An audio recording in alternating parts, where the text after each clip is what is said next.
અને જેથી ભાઈમાં એમ લાગે કે મારો ભાઈ થોડીક વધારે જમીન લઈ ગયો, પૈસા અથવા તો પ્રોપર્ટી થોડીક એને વધારે જાય, મને ન પોહાય એવો વિચાર આવે ને, તેથી ભરતને વાંચી લેજો ભલા માણસ.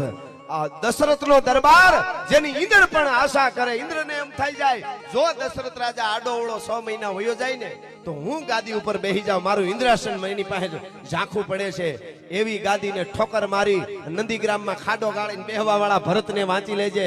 14 વર્ષ હુએ નહીં ભાઈની હારે જાગવા વાળા એ લક્ષ્મણને વાંચી લેજે. તઈ ભાઈઓ માટે થઈ જાય બધું, મારા ભાઈઓ મારે કાંઈ નથી જોતો.